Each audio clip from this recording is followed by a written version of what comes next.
In response to my big teaching on the topic of divorce and remarriage, I got this follow-up question from Leslie, who asks, on Matthew 19:8, when Jesus replied, Moses permitted you to divorce your wives because of the hardness of your hearts, but it was not like that from the beginning. Could you give more thoughts on, quote, the hardness of your hearts? I was divorced and remarried my ex-husband. I feel like even though according to this I was permitted to divorce, I did because I found it so hard to forgive. Is Jesus saying it's allowed but not ideal, or what I'd like to see happen? We are blessed that God eventually softened my heart.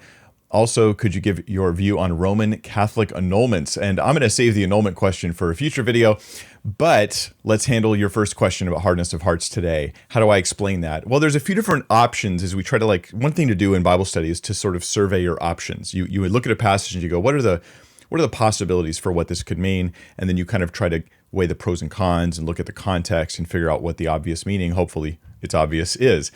Leslie, your interpretation of this passage seems to be that having a hard heart is a reason to get a divorce. As in, if your heart's hard, God is saying, I permit you to divorce.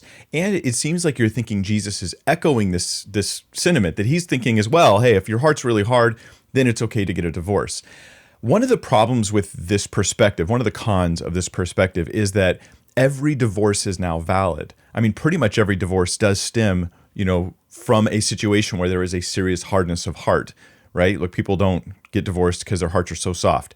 And so this seems like it validates every divorce. And I think that that's the opposite of what Jesus actually was intending to do in the context of his discussion with the disciples and with the Pharisees, telling them that Moses permitted them to divorce, right? But it was not so from the beginning. In other words, God's ideal, and it's important that we as Christians reach for that ideal, is not to have that happen. Now, one alternate interpretation of this passage, of this idea of hardness of hearts, is presented by David Instone Brewer, who, if I can try to summarize his view, he basically thinks that when a partner who is super hard in their sin, and they will not repent of their ongoing sins, that's when it's okay to get a divorce. That's one of the qualifications for a divorce.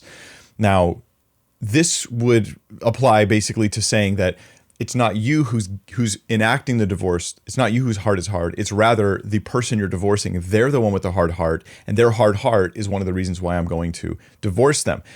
Perhaps this really just boils down to Instone Brewer basically saying, not only have they committed sins that justify a divorce, but they're hardened in those sins and they're unrepentant.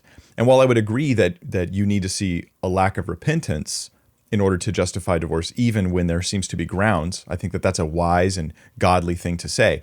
I don't think that's what Jesus meant in this passage. So I'm going to say, this is my view.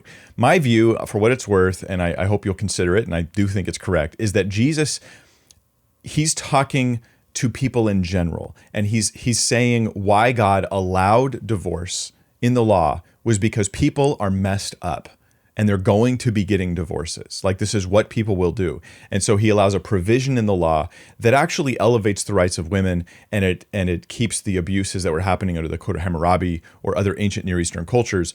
It keeps those from being perpetrated on women who are divorced unjustly from their husbands. That's the basic idea. But here's where we see it in the text itself. I'll take you here to Matthew 19:8, and we can see, look at who Jesus says has a hard heart. Here in the very passage that you were quoting, Matthew 19, in verse 7, they ask Jesus, this is what he's responding to. It's important to have the context, right? They say, why then did Moses command one to give a certificate of divorce? This is a question asked because Jesus has just told them that the vast majority of all their divorces are immoral and wrong and they shouldn't do them.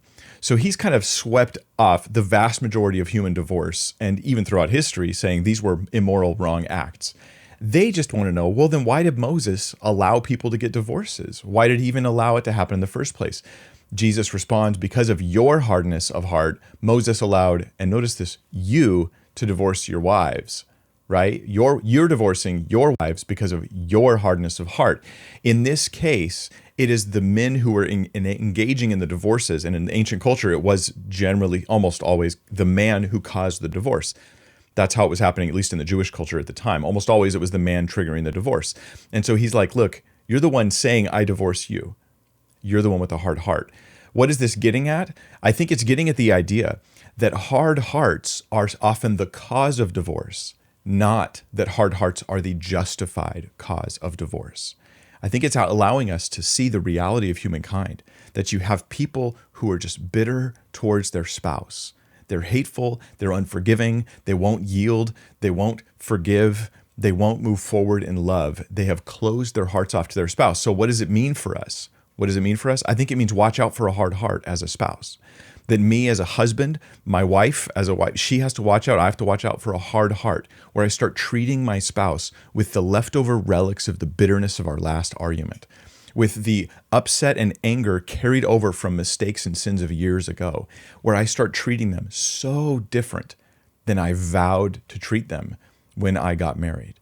This hardness of heart is something I have to guard myself against really carefully. So hardness of heart's not an excuse for sin here.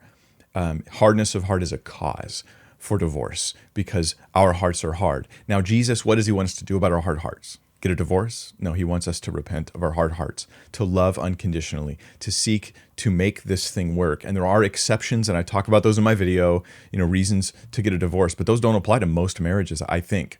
They don't apply probably to the majority of marriages. And most of us need to deal with the bitterness of our hearts more than anything else. And I hope that this helps and allows us to stop and really honestly self-reflect. Basically, as a husband or wife, we are not even in a position to think clearly about the serious and sometimes justified issue of divorce until we have first dealt with the hardness of our hearts in knowing that we can now walk in love and purity, and that if that's the right choice to make in those rare circumstances, we're not being blinded by our own sin. If you like this video, you can give it a like or a share. It'll help the content reach more people and hopefully minister to more people. And you can check the playlist below for all my videos on marriage and divorce.